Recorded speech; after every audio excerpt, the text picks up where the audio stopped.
नमस्कार साथीहरु, फेरि पनि मैले नयाँ भिडियो लिएर उपस्थित भइसकेको छु। आजको भिडियोमा म तपाईहरुलाई एसआईपी को बारेमा सम्पूर्ण जानकारी दिन गइरहेको छु। भिडियो एकदमै महत्त्वपूर्ण भएको कारणले तपाईहरुले यस भिडियो अन्तिमसम्म हेर्नुभयो भने सम्पूर्ण जानकारी प्राप्त गर्न सक्नुहुनेछ। र अहिलेसम्म हाम्रो च्यानललाई लाइक र सब्स्क्राइब गर्नुभएको छैन भने लाइक र सब्स्क्राइब गरी छेउमा रहेको बेल आइकनलाई प्रेस गर्नुहोला। यस्तै नयाँ जानकारी र अपडेटका लागि। ढिला नगरी आजको विषयवस्तुतर्फ लागौँ है त। एसआईपी को मिनिङ रहेको छ सिस्टमेटिक इन्भेस्टमेन्ट प्लान, जसमा तपाईहरुले नेपालीमा व्यवस्थित लगानी योजना भनेर पनि बुझ्न सक्नुहुनेछ। यस्तो योजना जसमा तपाईहरुले लगानी गर्दाखेरि समान पैसा तिरेर म्युचुअल फन्ड किन्ने कामलाई एसआईपी भनिन्छ। तपाईहरुले एसआईपी मा लगानी गर्दाखेरि फिक्स एमाउन्ट अर्थात 2000 देखि 5000 सम्म लगानी गर्न सक्नुहुनेछ र टाइम पनि तपाईहरुको लङ टाइम रहनेछ। तपाईहरुले यस एसआईपी भविष्यको लागि गर्नु भएको हो, जसमा यसको टाइम तपाईहरुले 10 वर्षदेखि 40 वर्षसम्म रेगुलर गर्नुपर्नेछ। तपाईहरुले यस एसआईपी मन्थली, एनुअली र क्वार्टरली पनि गर्न सक्नुहुनेछ। तपाईहरुले मन्थली गर्नुभयो भने हरेक महिना तपाईहरुले फिक्स्ड एमाउन्ट डिपोजिट गर्नुपर्नेछ र एनुअलीमा तपाईहरुले एकैचोटी आफ्नो एमाउन्ट हाल्नुपर्नेछ र क्वार्टरलीमा तपाईहरुले 3 महिनामा आफ्नो एसआईपी को एमाउन्ट ब्याङ्कमा हाल्नुपर्नेछ।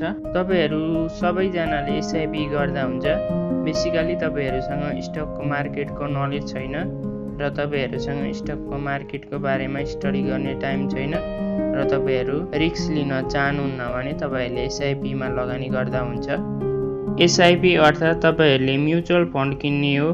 म्युचुअल फन्डको प्राइसलाई एनएबी भनिन्छ र NAV total liability minus total assets divide by number of unit गर्दा आउँछ। जस्तो स्टक प्राइस हुन्छ त्यस्तै म्युचुअल फन्डको एनएबी बाट तपाईहरुले किन्नुपर्ने हुन्छ।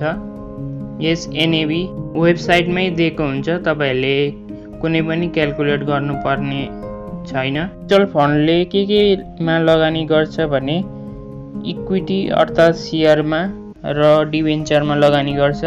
त्यसैकारण नेप्से बढ्दाखेरि एनएबी बढ्छ भने नेप्से घट्दाखेरि एनएबी घट्छ।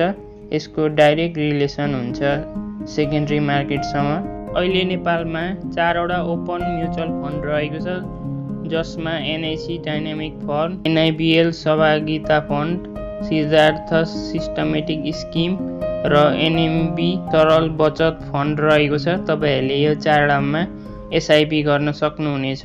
तपाईहरुले एसआईपी अनलाइन अर्थात अफलाइन गर्न सक्नुहुनेछ, तर तपाईहरुले क्लोज म्युचुअल फन्डमा एसआईपी गर्न सक्नुहुन्न, किनकि म्युचुअल फन्ड सर्टन पिरियडमा यस म्याच्युरिटी सकिन्छ। तर ओपन म्युचुअल फन्डमा यस म्युचुअल फन्डको म्याच्युरिटी लङ टाइम रहनेछ। मैले अघिल्लो भिडियोमा यस बारेमा जानकारी दिइसकेको छु, त्यस भिडियो हेर्न सक्नुहुनेछ। यी पनि डिमेट मेरोसियर बैंक एकाउन्ट चाहिनेछ, किनकि तपाईहरुले बैंकबाट आफ्नो पैसा तिर्नु पर्नेछ र डिमेटमा तपाईहरुको एसआईपी को युनिट आउनेछ। तपाईहरुले एसआईपी युनिटमा क्याल्कुलेट गर्नको लागि SIP amount minus applicable charge divide by NAV गर्नुपर्नेछ। तपाईहरुले एसआईपी 2000 को गर्नुभयो भने 2000 माइनस 25 रुपैयाँ डीपी चार्ज लाग्नेछ र एप्लिकेबल चार्ज अर्थात 7 चार्ज 0.05 लाग्नेछ र डिभाइड बाइ एनएबी अर्थात तपाईहरुको कुन एसआईपी लिँदै हुनुहुन्छ त्यस एसआईपी को वेबसाइटमा जानुभयो भने एनएबी देख्न सक्नुहुनेछ। त्यस एनएबी लाई डिभाइड गर्दाखेरि 2000 युनिट आएको छ यहाँ। र तपाईहरुले जति बेलै आफ्नो एसआईपी सेल गर्न सक्नुहुनेछ। कुनै बेला तपाईहरुलाई एसआईपी मैले धेर गरे, अब म सेल गर्न चाहन्छु भन्दा तपाईहरुले सेल गर्ने फर्म भरेर बुझाउनु पर्ने हुन्छ र तपाईहरुलाई 7 चार्ज भनेको 0.05 लाग्नेछ र डीपी चार्ज 25 रुपैयाँ लाग्नेछ। तपाईहरुले म्युचुअल फन्ड बेच्दाखेरि एसआईपी गर्न चाहनुहुन्छ भने तपाईहरुले अनिवार्य डिभिडेन्ड इन्भेस्टमेन्ट प्लानमा लगानी गर्नु होला, किनकि यस प्लानमा तपाईहरुले लगानी गर्नुभयो भने छिटो भन्दा छिटो तपाईहरुको पैसा बढ्नेछ र तपाईहरुको रिटर्न पनि धेरै हुनेछ। तपाईहरुलाई थाहा नै छ कुनै पनि स्टकले स्टक डिभिडेन्ड दिन्छ। तपाईहरुसँग कुनै कम्पनीको 20 किता स्टक छ र त्यस कम्पनीले 10 किता डिभिडेन्ड दियो भने तपाईहरुको 2 किता एड हुनेछ र 22 किता हुनेछ। त्यसरी नै तपाईहरुको पनि एसआईपी अर्थात म्युचुअल फन्डको युनिट बढ्नेछ र त्यही म्युचुअल फन्डको युनिट बढेर तपाईहरुको इन्भेस्टमेन्ट पनि त्यसरी नै कम्पाउन्डिङ भएर बढ्नेछ। त्यसैले यस डिभिडेन्ड इन्भेस्टमेन्ट प्लान तपाईहरुले फर्म भर्दाखेरि टिक लाउनु पर्नेछ। म अहिले तपाईहरुलाई फर्म फिलअप गर्ने बेलामा सिकाउने नै छु। तपाईहरुलाई एसआईपी अनलाइनबाट फर्म कसरी भर्ने बारेमा जानकारी दिनेछु। तपाईहरुले 4 वटा मध्ये जुनै पनि म्युचुअल फन्डमा गएर एसआईपी को फर्म रेजिस्टर गर्नुपर्नेछ। तपाईहरुलाई म एनआईबीएल एसी क्यापिटल को म्युचुअल फन्डको एसआईपी रेजिस्ट्रेसन को बारेमा जानकारी दिनेछु। यसरी नै तपाईहरुले कुनै पनि म्युचुअल फन्डको एसआईपी रेजिस्ट्रेसन गर्न सक्नुहुनेछ। एसआईपी रेजिस्ट्रेसन फर्ममा आइसकेका छौं। स्किम नेम हेर्न सक्नुहुनेछ, एनआईबीएल सहभागिता फन्ड रहेको छ र तपाईहरुले यहाँ डिपोजिटरी पार्टिसिपेसन तपाईहरुले कहाँ डिमेट खोल्नु भएको त्यहाँ आफ्नो नाम राख्नु पर्नेछ र बीओआईडी राख्नु पर्नेछ यहाँ र इमेल राख्नु पर्नेछ, कन्ट्याक्ट नम्बर राख्नु पर्नेछ। तपाईहरुले यहाँ इमेल राखिसकेपछि इमेलमा ओटीपी आउनेछ, यहाँ ओटीपी राख्नु होला र कन्ट्याक्ट नम्बर यहाँ तपाईको आफ्नो कन्ट्याक्ट नम्बर राख्नु होला, यहाँ डेट अफ बर्थ राख्नु होला अनि सिटिजनशिप नम्बर राख्नु होला र तपाईहरुको नाम यहाँ पे नेममा राख्नु होला।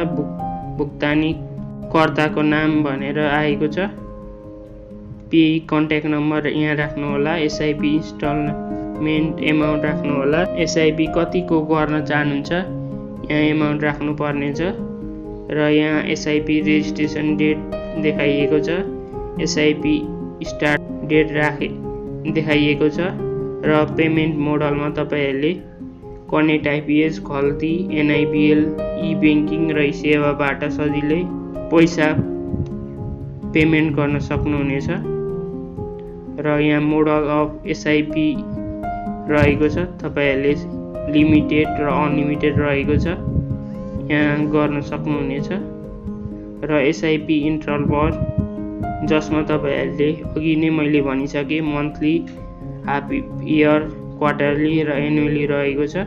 मन्थली भनेको एक महिनामा तपाईहरुले पैसा डिपोजिट गर्नुपर्नेछ, हाफ इयर भनेको 6 महिनामा र क्वार्टरली भनेको 3 महिनामा र एनुअली भनेको 1 वर्षमा यहाँ तपाईहरुले पैसा डिपोजिट गर्नुपर्नेछ र बैंक डिटेल्समा तपाईहरुको बैंकको नाम, एकाउन्ट नम्बर रहेको छ, यहाँ हाल्न सक्नुहुनेछ र सिटिजनशिप यहाँ हाल्न सक्नुहुनेछ।